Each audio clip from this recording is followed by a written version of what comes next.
자, 우리 26번째 변액 유니버셜 보험의 주요 특징을 보도록 하죠. 자, 우리 변액 유니버셜 보험은 여러분들 변액 유니버셜 보험 적립형이 있다라는 거예요. 자, 또 하나는 여러분들 우리가 변액 유니버셜 보험 보장형이 있죠. 보장형. 자, 이것은 여러분들 저축성 보험이다 보니까 우리 앞에서 공부했던 변액 연금 보험의 사망 보험금하고 똑같겠죠. 그래서 가산 지급 방법, 가축. 자, 요게 적용된다라는 거고요. 자, 변액 유니버셜 보험 보장형 같은 경우는 우리 보장성 상품이니까 종신보험하고 똑같겠죠. 그래서 일시납보험 추가 가입 방법에 따라서 계산하는 이 보장성 보험 플랜에 따라서 사망보험금이 지급되는 그런 구조가 일반적인 거예요. 자, 그렇지만 여러분들 우리 변액 유니버셜 보험 보장형에서는 새로운 상품이 또 있습니다. 어떤 상품이냐면은 사망보험금이 어떻게 지급되는 거냐면은 자, 맥스 가장 큰 거 지급하겠다라는 구조죠. 우리 기본적으로 가입한 기본 사망보험금, 기본보험금하고 계약자 적립금액이 있을 거예요. 특별계정. 이 적립금액의 일정 비율, 예를 들어서 110% 뭐 이렇게 한 금액하고, 그리고 기납입보험료. 자, 이 중에서 가장 큰 금액을 사망보험금으로 지급하겠다. 이런 구조의 상품이 요즘 많이 판매되고 있어요. 자, 이 구조의 특징을 가만히 보니까 어떤 거냐면은 여러분들, 자, 일시납보험 추가 가입 방법에 따라서 계산한 사망보험금은 우리 한 달이 지나면 소멸되죠.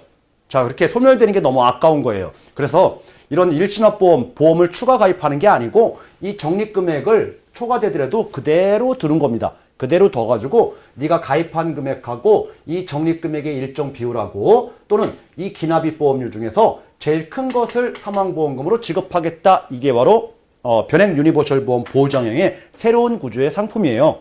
뭐 괜찮죠? 나쁘진 않아요. 자, 이런 상품도 예를 들어서 있다라는 정도 알아두시면 되겠습니다. 자, 다음 여러분들 우리가 변액 유니버셜 보험은 이처럼 저축성 상품과 보장성 상품이 있는데 변액 유니버셜 보험의 이런 특징이 우리 종합금융기능이다 이런 얘기합니다. 종합금융기능. 자, 금융기능을 모두 합친 것이다 라는 거죠. 따라서 뭐냐면은 이 변액이라는 상품과 이 유니버셜이라는 상품과 그리고 보험이라는 이 상품이 결합된 게 바로 변액 유니버설 보험이다라는 거예요.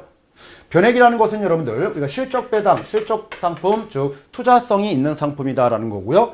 유니버설이라는 것은 여러분들 그 입출금이 자유롭다라는 거죠. 입출금 기능이 있는 상품. 그리고 보험이라는 것은 보장 상품이다라는 거. 그래서 투자 기능, 증권 기능, 입출금이 자유로운 은행 기능, 그리고 보장 기능에 해당되는 보험 기능. 이게 이제 결합되어 있는 상품이 바로 변액 유니버셜 보험이다라고 해서 종합금융 상품이다 이렇게도 얘기합니다.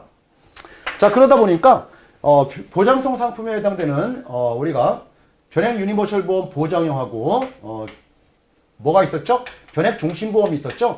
이 두 상품은 똑같이 보장성이라는 주요 특징을 가지고 있지만은 차이점이 바로 유니버셜 기능의 차이점을 가지고 있는 거죠. 요게 두 개 다른 거예요. 자, 이렇게 비교하는 문제들도 가끔씩 나오고요. 변액 종신보험의 종합금융 기능에 해당하지 않는 것은 해서 1번, 2번, 3번, 4번 엉뚱한 게 하나 들어가서 이런 것들도 시험 문제 출제를 하고 있으니까 유니버셜 기능 그리고 종합금융 기능 이런 부분에 대해서 잘 눈여겨보실 필요가 있고요. 자, 추가적으로 또 보면은 입출금이 자유롭다라고 했으니까 여러분들 여기서 납입을 일시 중단할 수 있다, 중지할 수도 있다. 그리고 중도에 우리는 인출해서 뺐을 수도 있다 이런 말이죠. 입금과 출금이 자유롭다라는 거예요. 자, 납입을 일시에 중단할 수도 있으니까 보장을 계속적으로 보장받기 위해서는 일정한 금액을 쌓아져 있어야 되는 거죠. 그래서 보험 가입하면은 의무 납입 기간, 통상적으로 2년 정도 의무 납입 기간을 설정해 두고 그 이후에 여러분들 이후에 보험료를 중간중간에 일시에 중지할 수 있다 이렇게 규정을 하는 겁니다. 그래서 의무 납입 기간 중에는 보험료 납입을 중단할 수가 없어요. 무조건 내란 얘기입니다. 그 이후에 중단하라는 얘기죠. 그러면 중단했음에도 불구하고 보장은 계속해야 되는 거죠. 그러면 어떤 돈으로 할 거냐라는 거예요. 그래서 적립금액에 쌓아져 있던 금액을 빼다 쓰겠다라는 거죠. 그게 바로 월 대체 보험료다 이런 말이 나오는 거예요.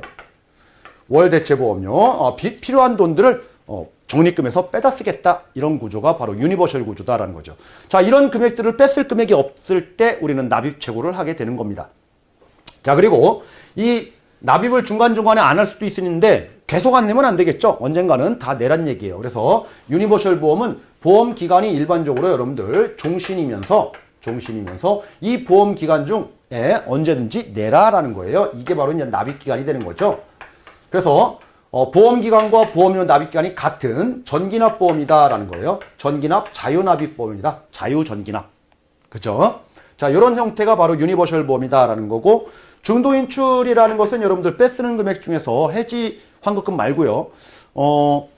약관대출이라는 금액하고 있어요. 요거랑 좀 비교를 해보면은 약관대출과 비교해보면은 자, 빼쓰는 건 마찬가지고 여러분들 해지 환급금 범위 내에서 빼쓰는 건 똑같아요. 그렇지만은 약관대출은 반드시 여러분들 원금과 이자를 상환해야 되는 상환 부담이 있지만은 중도인출은 상환 부담이 없는 거예요. 그러니까 상환을 안 하다 보니까 내 적립금액에서 어느 정도 금액을 뺐어서 월대체보험료로 뺐다 보니까 부족하겠죠? 그러니까 조기에 해지될 수도 있는 겁니다. 유니버셜. 중도인출 너무 좋아하면 안 돼요. 그래서 이런 부분들도 고객한테 다 안내를 해야 되는 거고, 자, 이렇게 중도인출해가지고 조기 실효될 수 있는 그런 위험 부담이 있기 때문에 중도인출을 했다라고 하면은 반드시 여러분들 이런 것도 생각을 하란 얘기죠. 추가 납입을 통해서 뭔가의 보충도 필요한 부분이 바로 유니버셜 보험이에요. 무조건 빼쓰는 건 아니니까. 그죠? 자, 여기까지 유니버셜 보험의 주요 특징에 대해서 알아봤습니다.